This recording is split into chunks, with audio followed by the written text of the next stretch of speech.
The attacking infantry advances steadily, their elephants already having broken the defensive line. The king tries to retreat, but enemy cavalry flanks him from the rear. Escape is impossible. But this isn't a real war, nor is it just a game. Over the roughly 1.5 millennia of its existence, chess has been known as a tool of military strategy, a metaphor for human affairs, and a benchmark of genius. While our earliest records of chess are in the 7th century, legend tells that the game's origins lie a century earlier. Supposedly, when the youngest prince of the Gupta Empire was killed in battle, his brother devised a way of representing the scene to their grieving mother.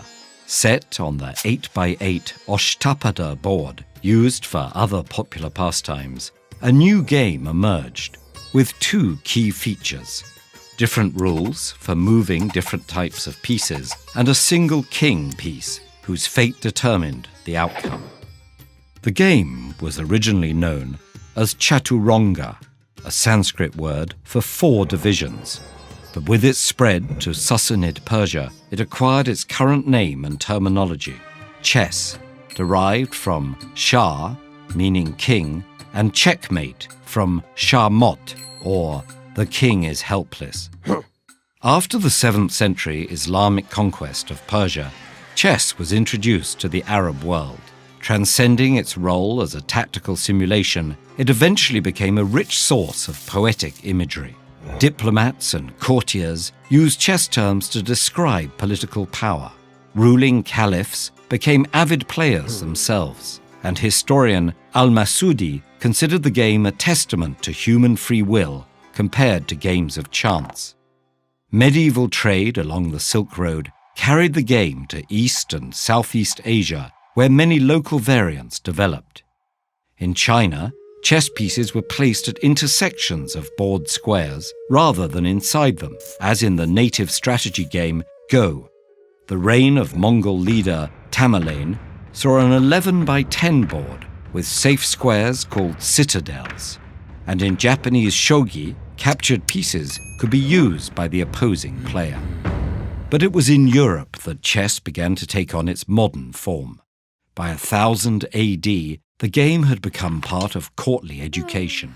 Chess was used as an allegory for different social classes performing their proper roles, and the pieces were reinterpreted in their new context.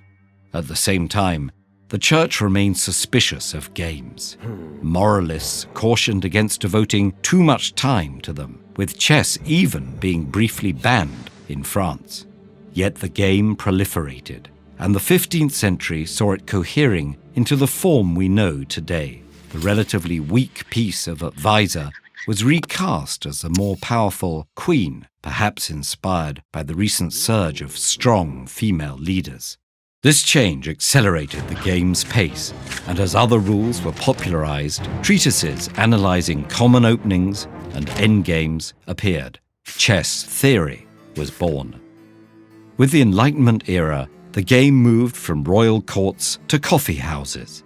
Chess was now seen as an expression of creativity, encouraging bold moves and dramatic plays.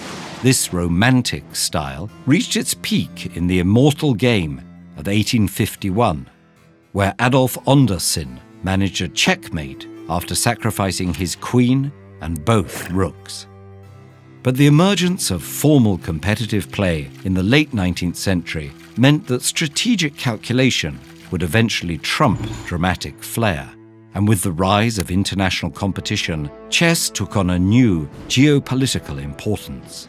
During the Cold War, the Soviet Union devoted great resources to cultivating chess talent, dominating the championships for the rest of the century.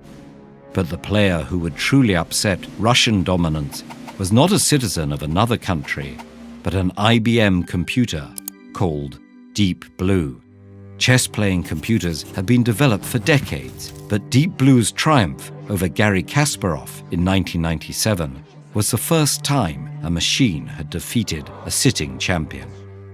Today, Chess software is capable of consistently defeating the best human players. But just like the game they've mastered, these machines are products of human ingenuity. And perhaps that same ingenuity will guide us out of this apparent checkmate. Did you know that the treadmill was originally designed to be a torture device? Learn more about its dark and twisted past with this video.